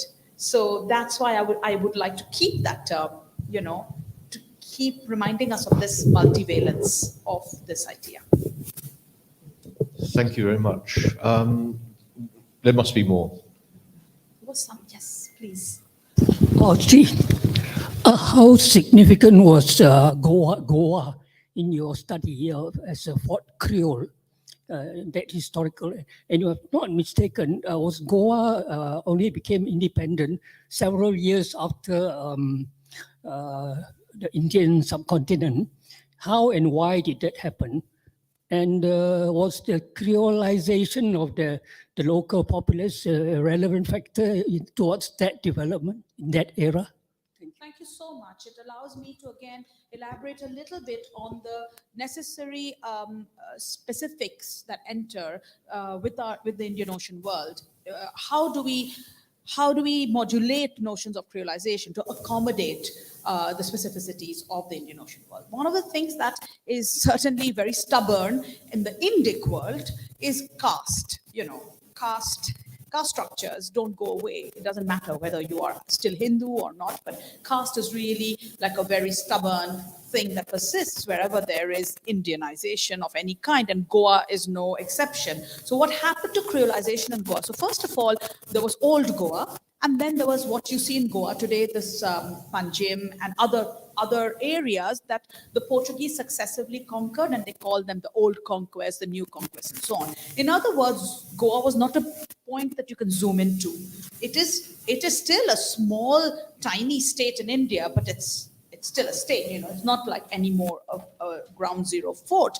That was old Goa, which is now a bit in ruins, but the basilica still stands where the relics of St. Francis Xavier are. So it's a very important spot. And you can still see that was the reason the Portuguese moved out of old Goa, which was the old fort, into what then became Goa, is there was pestilence, there was cholera, there were all kinds of reasons why old Goa was abandoned. But in short, therefore, you can see that shadow of the fort there in Goa, even though today we may not find it apparent. However, what also persisted was the caste structure. So when the Portuguese converted, there was an inquisition. So they actually forcefully converted locals into Catholicism. And when they did that, the Catholics of Goa clung on to the notion of caste, and therefore a Goan Catholic Brahmin group developed. Believe it or not. So there are they're Brahmin Catholics. These were the Indo-Portuguese elite. They are the ones who benefited, because we always had the people who benefited from the feudal structures. You know, there's still amazing, massive homes stuffed full of, very much like the Peranakan mansions actually, full of all the amazing material, you know, riches of the Indian Ocean world. And these are now, you know, people are actually wondering what to do with them, because to keep them up is very hard, and most of the kids maybe are in Portugal or in Europe, you know, they're not in Goa anymore. But what happens in Goa is that again, because of these inter-imperial, transcolonial negotiations between powers, the British leave certain enclaves untouched in India. The French are allowed Pondicherry and a few other enclaves. The Portuguese remain with a very reduced sense of what is their stuff in India, but that's still Goa. And when the British are ousted in 1947, these others can't be ousted because they're not the British. So, you know, they cannot carry on. And it's a conundrum for the post-colonial state, what to do with them. It's the same kind of conundrum that Nehru has, because there were many little princely states embedded in India. These were the local Maharajas, some bigger, some smaller. And so there was a lot of unevenness. The British left, and they left as the rulers of 90%, shall we say, of the space that we know as South Asia. But that 10% was quite complex. And within that 10%, you also had the Portuguese in Goa and the French in Pondicherry. And it's not a coincidence, it's very interesting that in the 60s, both the French part of India, French India and Portuguese India, were absorbed into what was now the Republic of India. And there were different ways in which that happened. Nehru was very important here. You know, he was like, you know, we need all these outliers to become absorbed into India. The army was sent into Goa. The Goans still call it, some Goans still call it the invasion, you know. Others call it the liberation of it, depending on where they felt their bread was buttered. But in the 60s, therefore, Goa became formally part of India. This is a time lag. The rest of India becomes India in 1947, and there's a good 15 years before this very important, culturally important Indian Ocean facing part of India is India, you know. And this is another part of my research, which I find very important. Fascinatingly, there isn't any evidence of a full-fledged Luso or Portuguese Creole in Goa. But if you, I have analyzed how in different ways the culture is completely creolized. And so again, that's another tweak to the model of creolization in the Indian Ocean world. The language often did not change to become a Creole language, or typically disappeared or became redundant, but other ways in which the culture remained. And for Goa, that was certainly the case. And I've written on this, so you know, you could perhaps read it up if you wished. It's an open access article. If you type my name and Goa, you'll find it. So anyway, that's just to say that Goa is certainly very important It's an important part of the whole picture.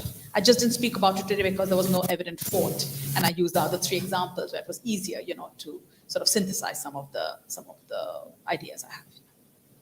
What was Pondicherry? Was it simultaneously absorbed into India at the same time frame? But it was a different process. There was no army sent in. There were referendums and votes, and but this was part of, again, Nehru's diplomacy. From the 50s to the 60s, there was 10 years during which the French agreed to leave India. But then the local population in different ways were kind of involved in opting for India or opting for French citizenship. And the whole process took about 10 years. But in the 60s, the territory of Pondicherry and other small enclaves, or 5 enclaves, in the 40s, one of them in Bengal, Chandanagar, opted to become Indian straight away. And there were other 4 left in different parts of South India. And in the 60s, they became formally absorbed into India, but this was more diplomacy between France and India rather than like outright, let's send in the troops and kick the Portuguese out, which happened in Goa.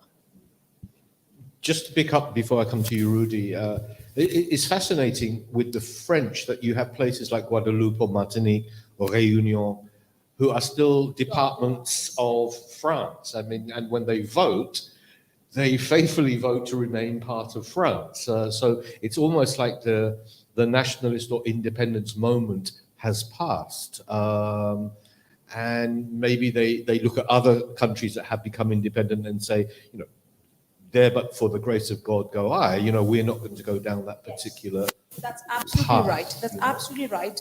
And it's fascinating that it was almost like Nehru could not allow that to happen in Pondicherry, because that's where the subcontinental geography comes into play. This is not an island that you can just say, just like, okay, just float away from the mainland, and if you want to be French, you remain French.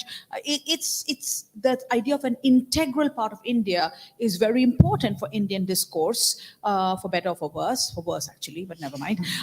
So this idea that you can't just have an enclave just sticking around, which belongs to another country. It's got to be integrated. So that's why the departmental model just wouldn't have worked.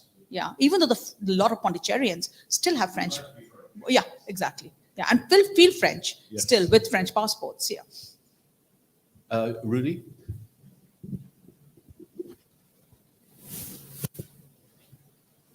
Very much for a very inspiring talk.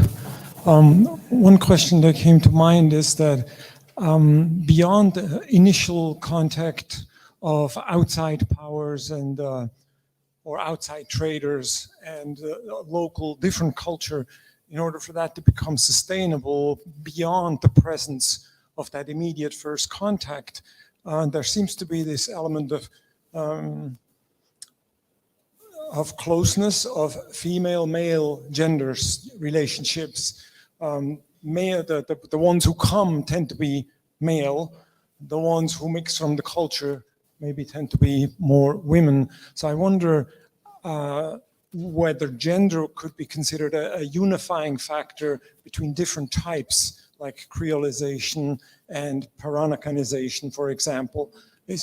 What in your research, what role does gender and particularly gender inequality play? Again, a very pertinent question. I think if we strip back to the very beginning, I mean, of course, there is no beginning in the sense that when we have the idea of Zheng Ho, and there is always circulation of people, especially again the Indian Ocean world. The colonial Europeans were like late entrants into a very vibrant space of movement and interchange. However, I do feel when the Europeans entered, it was also the coincidence with globalization, capitalism and so on. So things just went into another sort of like another era, shall we say, of economic, sort of activity, which changed the game. Therefore, you have the sense of travelers, predominantly male. That's been a historical fact. Now, of course, gender is not a constraint, we think, but when you look microscopically, again, it's very often in a given household, the man will move. The woman would probably stay, and that's inevitably tied to issues of biology, of maternity and so on. So there are some things that in effect we are a bit hardwired perhaps by the majority of our bodies. And so in that sense, perhaps there is some sort of, when you reduce things or in a reductive way, we can say that creolization happens when men travel and interact with the locals, and one immediate form of the interaction is intimacy with a local woman. But of course, as I've been trying to say, there are many different kinds of intimacies that can form, and women, even in those early moments, have played important roles as go-betweens and brokers because of their biological role in this kind of very common mode of interaction. And so the power of the woman really ultimately from this perspective lies in her body as being able to bring forth new life, to control men through that power. I mean, again, I'm sounding horribly old-fashioned when I say this, but this is kind of in a way, when you look back, that role, it goes back to, I'm not saying that that's all that women should do, I'm just saying that is the way women, reduced to nothing but that space, have exercised power through their mobilization of that which is immediately theirs. And this is going back to the sense again of creolization being, this is where the Caribbean model helps us, because the Caribbean theorists of creolization have always pointed to how the enslaved resisted even when they had nothing. They still had their body to create new culture with, So in that sense, I would look at the woman in this seemingly always at the receiving end, or the passive, partner in creolization. Actually, is very active, because without those local women, you really wouldn't have had a lot of things starting.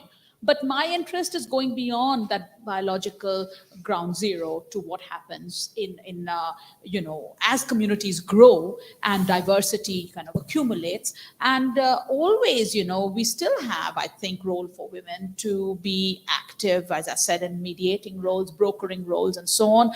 Most importantly, I think we've got to remember that in the Indian Ocean world, maritime communities have often been matrilineal, and even though you stayed at home, you were exercising a lot of power legally and over property. And I have a colleague, Mahmoud Kuria, who is scholar of Islamic legal history, and he's now in Edinburgh. He's done a lot of work on matrilineal communities of the Indian Ocean. And typically the women are staying at home and the men are moving around. And this is preceding the colonial, because these are Islamic often communities. And they are continuing after the Europeans have come. And those structures are still in those, it looks like it's a very kind of patriarchal situation, but actually it's completely matrilineal and matriarchal. So there are ways in which we can read against the grain again. That's, but it's a good question. And I think there's a lot of room to think about it in more nuanced ways. Thank you. Just a little response to Rudy on that. Thinking about the Caribbean or that part of the world where Creole societies emerged, of course, the sexuality of women was an incredibly potent element within the social dynamics of those societies. And it's not only gender, it's gender plus skin color. And so I would really recommend, because you can buy it from the bookshop. So Isabel Allende's novel, which is completely about different women within Cuban, Haitian, and Louisiana, New Orleans society. And of course, there's a process when there's coercive sex involved and the offspring, but there's also a blanquismial, there's a whitening process that's going on. And the most wanted, the most desired women in New Orleans society in the 19th century, who even had a formalized system called plaçage. Plaçage were, white men couldn't actually marry them formally, not in the eyes of the Catholic Church or whatever, but they were not de jure wives, but they were de facto wives and set up as such. And they would have their whole system of balls, coming out balls, you know, where debutantes would ball, and the most beautiful would come. Because of course, in the States or in the Americas, one drop of black blood made you black. So but when it comes to desire, Things get complicated. things get complicated. So imagine you set up a system, Plaçage. I tell you who's very good on this in our part of the world is Pramudia, so from Indonesia. So the Buru Quartet, Minky's great love of his life is a mixed race young woman. And so, I mean, that's why I was asking Ananya the question before, you know, the different, not only power models of colonialism, but like different social models of colonialism. The far greater number of white Dutch men who entered into relations with, say, Javanese women, local Javan, far more than Brits with their Susie Wong complex, you know. And the same, of course, in the Philippines. And of course, we're talking about 350 years of Spanish colonial rule, so the time frames are completely different. But an almost entirely male Spanish colonial layer and intimate interactions, and of course, so part of your popular culture thing should be looking at Filipino beauty pageants, because it's the mestiza, the mixed look, the Pan-Asian look that has actually become, you know, again, the most desirable and so on. And yet that's very deeply rooted, of course, in self-abnegation. You know, we are not good enough, but there's some white blood in us, and, you know, the look and whatever, and fashion has finally caught up with that particular knowledge. So although Ananya keeps on saying, yeah, well, it's not the only form of intimacy, but hey, sex is important. Sorry, Joe. Yes, we I wouldn't be didn't- here, Yeah, we any of wouldn't be us, here. without it. So I guess it is fairly important. I wonder if you'd make a comment, because I think this is, maybe we're coming to an end. It's been 16 years since the inscription of Melaka and Georgetown by UNESCO in 2008. You've done more work in Melaka than here. I'm fascinated by something we talked about last night, the notions of invented traditions, the commercialization, but the role of the state political power in shaping and redefining the discourse of what is and what isn't. It also plays out here, and I wondered if you would like to comment, and no one's, this is not being recorded, is it? Is it being recorded? Oh, it's being Hi. So this is being addressed to the Chief Minister of Melaka and Comrade Chow, Chief Minister of Penang. No, I just, you know, I mean, you're intimate with in the scholarly sense, but in some ways you bring a really interesting outsider's view and a comparative view. And I, for one, would certainly like you to reflect on what's been happening in Melaka and Georgetown. And after all, they're refurbishing a fort. We're having our own fort. We don't have to look at other people's forts. We have to fight over forts. Yes, please. Well, I won't really take too much time, because I know it's getting late, and maybe there are people who still, if people want to, you know, if you want to give the last word to someone on the floor, that should be allowed. However, I think that all the examples you've given, you know, they just show that the whole notion of creolization is extremely fraught with difficult issues of self-valorization or not, you know. These are complex issues with very sometimes, even despite our feeling that the Peranakans had a non-traumatic birth. I mean, that's a very broad thing to say. You know, there are micro-histories of belonging, not belonging, feelings of being marginalized by different structures, what's going on in the whole idea of Malaysia, Singapore. These are nation states that were formed. Where did different communities find their toehold there? And these are also traumatic. Maybe the birth wasn't traumatic, but maybe what's going on has been traumatic. So, you know, that's what I mean by the afterlife in the post-colonial state. UNESCO has been a very interesting player in the Indian Ocean world in particular. Everybody who wants to get some validation seems to run to UNESCO. I'm not really sure that UNESCO's inscriptions are necessarily they're very good in bringing a sense of validity and a sense of urgency to practices, material and intangible heritages, which may be just like literally slipping away. So it's very good to say, stop, let's sort this out before everything disappears or crumbles. But then what happens after UNESCO has inscribed something and everybody is so delighted, we got it, we got an inscription. Often there is a kind of fossilization, I find that the UNESCO inscription often then freezes culture, a cultural product, a cultural entity, and it's not entering and into a vibrant, space of innovation and creativity anymore. So for me, this is a double-edged sword when UNESCO enters the game, but it's very fascinating how important that UNESCO inscription is to all manner of groups and communities in our Indian Ocean world. And it says something about the competitiveness with which we operate in, like, we are competing for resources, for attention, for money, for people, for validity, for space in the nation. And suddenly that outsider stamp from UNESCO seems to help certain groups, So I don't think it's something we can just dismiss, but I think tread with caution, and we need to find a model for what happens after UNESCO enters the space, yeah. Do you want to come in on perhaps on that question at all, since you've been a key player on that? Elida, the fort, architecture, archaeology. No? So I'm putting people on the spot now. Any to go and get supper. Okay. This is the latest, by the way, I've ever spoken in front of you. Listen, it's been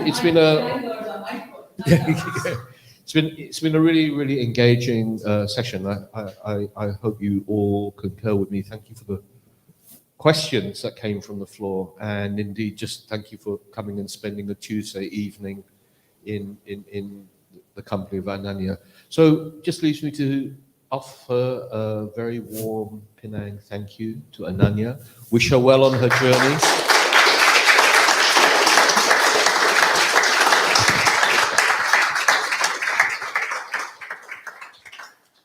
Thank everybody here for humoring me, coming in here with completely an outsider in Penang without having done a whole lot of research. It's starting out the journey here, but it was so wonderful to sound out some of my ideas, and I really hope to come back. Thank you, Gareth, and thank you to the Institute. We'll make sure you do come back. And I really do think that tonight's discussion and reflection is an ideal platform actually for next Monday, because Kenny Ting's talk will be on the great port cities of Asia. So we're back on the Indian Ocean littoral and whatever. And his geographical spread is equally wondrous, because he will take us from Yokohama to Aden. So it's this whole world that we're going to encounter, and lots of pretty pictures as well. We all like pretty pictures. So thank you very, very much, Ananya. Thank you very much. Thank you, and good night.